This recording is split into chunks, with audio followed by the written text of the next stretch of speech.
ইমাম বুখারী নবী হুদ আলাইহিস সালাম তার বর্ণনা ঘটনা নিয়ে এসেছেন। তিনি বলছেন, বাবু কৌলিল্লাহি তাআলা ওয়া ইলা আদিন আখাহুম হুদা, স্মরণ করো ওই আদ জাতিকে যাদের কাছে তাদের ভাই হুদ আলাইহিস সালামকে পাঠানো হয়েছিল। ক্বালা, হুদ আলাইহিস সালাম বললেন, ইয়া কওমি, হে আমার জাতি, উ'বুদুল্লাহ, তোমরা আল্লাহর ইবাদত করো, তোমরা আল্লাহর ইবাদত করো, আল্লাহর সাথে কাউকে অংশীদার করিও না। কারণ ইদ আনদারা কওমহু বিল আহকাব, আহকাব নামক স্থানের এই আদ জাতিকে যখন সতর্ক করেছিল, তোমরা মূর্তি পূজা করিও না, প্রতিমা পূজা করিও না, আল্লাহ ব্যতীত অন্যের কাছে মাথা অবনত করো না, শিরিক করো না, কিন্তু তারা এই কথা শুনল না। এই আদ জাতি কারা জানেন? নবী নূহ আলাইহিস সালামের পরে, নবী নূহ আলাইহিস সালাম এর সময় সর্বপ্রথম শিরিক কি হয়, তৈরি হয়। তার মাধ্যমে এই শিরিককে আবার মূলোৎপাটন করা হয়। ৯৫০ বছর দাওয়াত দিয়ে যখন কোনো কাজ হলো না, শিরিককে দূরীভূত করার জন্য আসমান থেকে বৃষ্টি, জমিন থেকে পানি উত্তোলন, চুলা থেকে পানি বের হওয়া, সব কিছু একাকার করে ফেলেছিল। শিরিক শেষ হয়ে গেছিল, কিছুই ছিল না। এরপরে নূহ আলাইহিস সালামের এই তাওহীদ প্রতিষ্ঠা করার পর সর্বপ্রথম যারা মূর্তি পূজা চালু করেছিল তারা হচ্ছে আদ জাতি। কারা? আদ। আদকে জানেন? নূহ আলাইহিস সালামের ছেলে সাম, সামের ছেলে আউস, আউসের ছেলে ইরাম, ইরামের ছেলেকে আদ। এই আদ জাতি কি করেছিল? নূহ আলাইহিস সালামের পরবর্তী সময়ে শিরক এবং এই মূর্তি পূজা চালু করেছিল। এই আদ জাতির কাছে যখন হুদ আলাইহিস সালামকে পাঠানো হলো, তখন ফাকাদ্দাবুহু, তারা তাকে মিথ্যা প্রতিপন্ন করলো, অস্বীকার করলো, তারা তাকে অস্বীকার করলো। আল্লাহ তাআলা বলছেন, ওয়া আম্মা আদুন ফাউহলিকু বিরিহিন সারসার, এই আদ জাতিকে আল্লাহ তাআলা এক প্রচণ্ড বাতাস দ্বারা ধ্বংস করেছেন। কিভাবে? যে সাখখারাহা আলাইহিম সাবআ লায়ালিন ওয়া সামানিয়াতি আইয়াম, যখন এই আদ জাতি হুদ আলাইহিস সালামকে অমান্য করলো, তারা মূর্তির কাছে মাথা অবনত করতে থাকলো এবং তারা বলল যে নাহনু আশাদ্দু কুওয়া, আমরা সবচেয়ে বেশি শক্তিশালী, আমরা বেশি ক্ষমতাধর, কোনো শক্তি, কোনো আযাব গজবের শাস্তির ভয় দেখিয়ে তোমরা আমাদেরকে পরাজিত করতে পারবে না। তারা আল্লাহকে অস্বীকার করলো। আল্লাহ তাআলা তখন ওই জাতিকে এমন একটি বাতাস দ্বারা ধ্বংস করে দিল, যে বাতাসটা ৭ রাত ৮ দিন চলমান নির্বিচ্ছিন্নভাবে ছিল। এই জাতির বর্ণনা জানে?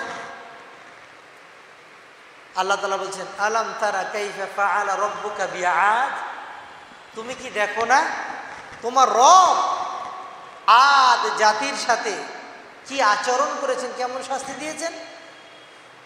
ইরমা যাতিল ইমাদ, এই আদ জাতি এমন শক্তিশালী ছিল যে সীসা ঢালা প্রাচীরের মতো। তারা হাত দিয়ে তাদের পাথর দ্বারা পাথর ভেঙে পাথরের আপনার ডিজাইন কারিকুলাম তৈরি করে তারা ঘর বাড়ি নির্মাণ করত। বর্তমানে যে দেখতেছেন বিভিন্ন ধরনের আধুনিক যন্ত্র আবিষ্কার হওয়ার মাধ্যমে পাথর কেটে কেটে টাইলস বানাচ্ছে, তাই না? তখন এটা ছিল না। বিশাল বিশাল পাহাড়কে কেটে পাহাড়ের ভিতরে তারা ঘর বানিয়েছে। তাদের দেহগুলো যদি এখনো আপনার সোশ্যাল মিডিয়াতে দেখতে পাবেন, বিভিন্ন সময় ছবিগুলো আসে, একটা হাতুড়ি যে মাথাটা রয়েছে এটা বিশাল এক বিল্ডিংয়ের সমান। এই হাতুড়ি দিয়ে ভেঙে ভেঙে তারা কি করতো, ঘর বাড়ি নির্মাণ করতো। ইরমা যাতিল ইমাদ লাম ইখলাক মিসলুহা ফিল বিলাদ, এর এমন এক জাতি যাদের মতো শক্তিশালী দেহের মতো অবয়ব গঠন অন্য কোনো জাতিকে দেওয়া হয় না। এই জাতি বলল নাহনু আশাদ্দু কুওয়া, আমরা সবচেয়ে বেশি শক্তিশালী, আমরা সবচেয়ে বেশি ক্ষমতাধর, কোনো আযাব, কোনো গজব, কোনো শাস্তি আমাদেরকে পরাজিত করতে পারবে না।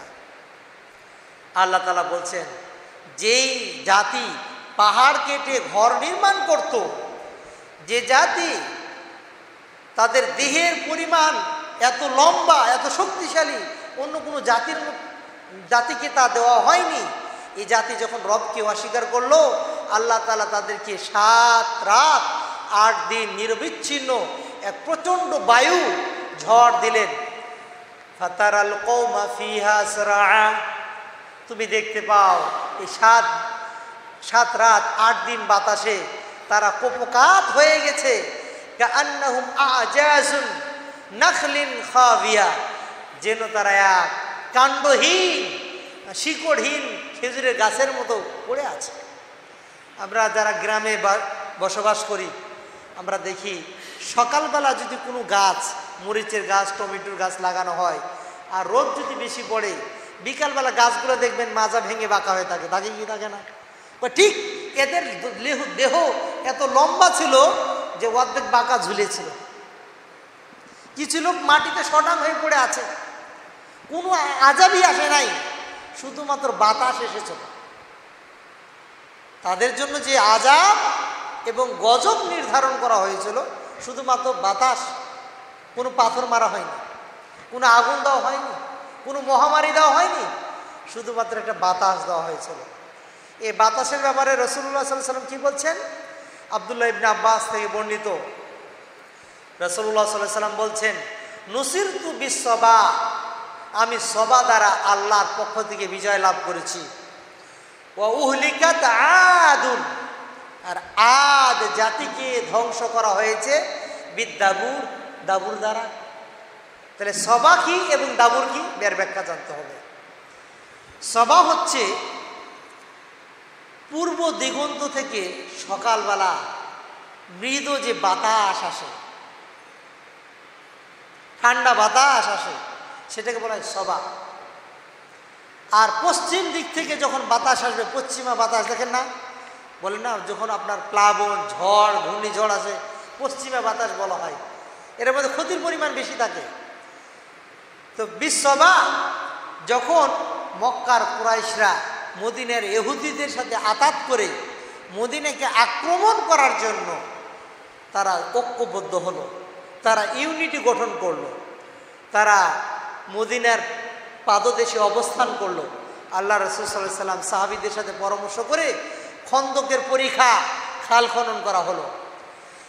খালের এক পাশে মদিনার ভিতরে রাসূলুল্লাহ সাল্লাল্লাহু আলাইহি সাল্লাম তার সাহাবীদেরকে নিয়ে অবস্থান করছেন, আর খালের অপর পাশে মক্কার কুরাইশ এবং মদিনার আশেপাশের ইহুদিরা অবস্থান করছে।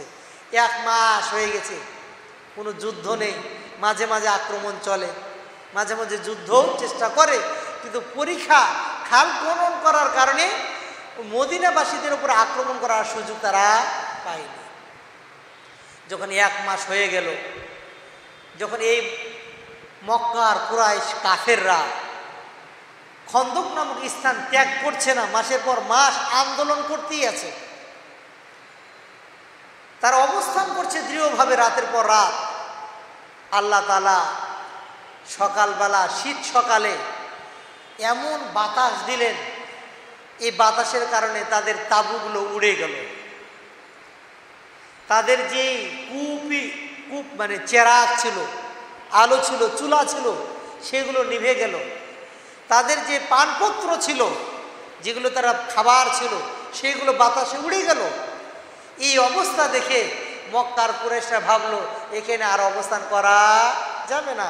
রাসূল বললেন ওটা যে নুসিরতু বিসসবা, আমি তরবারি দ্বারা খন্দকের যুদ্ধে বিজয় লাভ করি নাই, আল্লাহ তাআলা সকালবেলা ঠান্ডা বাতাস দ্বারা আমাকে কি করেছেন, সাহায্য করেছেন।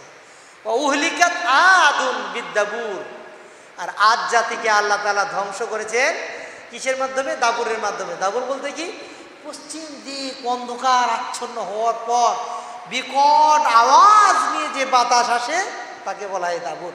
এই বাতাস এই আদ জাতির ওপরে 7 রাত 8 দিন চলমান ছিল, 1 সপ্তাহ। 1 সপ্তাহ মানে বুঝেন না, এমন বাতাসে আমরা 1 ঘন্টা দাঁড়াতে পারি না। আল্লাহ তাআলা ওই জাতিকে কেমন শক্তিশালী বানিয়েছিলেন।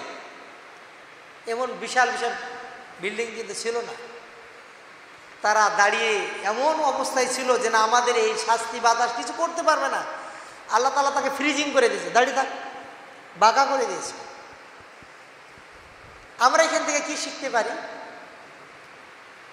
বাতাস সব সময় আপনার জন্য নিয়ামত নাও হতে পারে। এই বাতাসের ভিতরে যেমন নিয়ামত আছে, বাতাসের মধ্যে আযাবও আছে। এই জন্য কোন বাতাস আপনার জন্য আযাব, কোন বাতাস আপনার জন্য গজব আপনি কিন্তু জানেন না।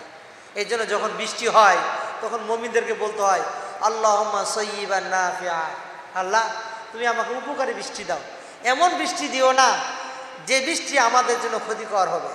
আল্লাহ রাসূল সাল্লাল্লাহু আলাইহি ওয়াসাল্লাম বলতেন, ইয়া আল্লাহ, যে বাতাস আপনি পাঠাচ্ছেন এই বাতাসের মধ্যে যেটা কল্যাণ আছে আপনি সেটা আমাকে দান করুন, অকল্যাণ যেটা আছে সেখান থেকে আপনি রক্ষা করুন। তাহলে এক বাতাস দ্বারা নবী সাল্লাল্লাহু আলাইহি ওয়াসাল্লাম সাহায্য পেয়েছেন, ওই বাতাস দ্বারা আবার অন্য জাতি গিয়েছে ধ্বংস হয়েছে। এক বাতাস দ্বারা নবী হুদ আলাইহিস সালাম সাহায্য পেয়েছেন, আবার আজ জাতিকে কি করা হয়েছে? ধ্বংস করা হয়েছে। এই জন্য বাতাস এটাও কিন্তু আল্লাহর বাহিনী, এটাও আল্লাহর বাহিনী, এটা জাতিকে শেষ করে দিতে পারে। এই জন্য ঝড় আসলে, কিংবা আপনার বন্যা আসলে, কিংবা আপনার চন্দ্র সূর্য গ্রহণ লাগলে, এটাকে আপনার বিনোদনের বস্তু হিসেবে গ্রহণ না করে যেন এটা আমার জন্য আযাব না হয়, আল্লাহর কাছে দোয়া করা, কান্নাকাটি করা। কিন্তু আজকে যদি দেখা যায় বন্যা, মানুষ ওটা পর্যটন কেন্দ্র মনে করে নিয়েছে, এটা আযাব গজব, মানুষ নিরীহ প্রাণীগুলো মারা যাচ্ছে, সেখানে মানুষ ফ্যামিলি নিয়ে দেখতে যাচ্ছে। চন্দ্রগ্রহণ সূর্যগ্রহণ হয়েছে, রাসূল সাল্লাল্লাহু আলাইহি ওয়াসাল্লাম সিজদায় লুটিয়ে পড়তেন, আর আমরা এটা দেখার জন্য সমুদ্রের পাড়ে ফ্যামিলি নিয়ে চলে যেতাম হানিমুনে। আল্লাহু আকবার। কখন মানুষকে যে এই শাস্তি গ্রাস করবে বলা যায় না। এই ধরনের শাস্তি দেখলে অবশ্যই আমাদেরকে বেঁচে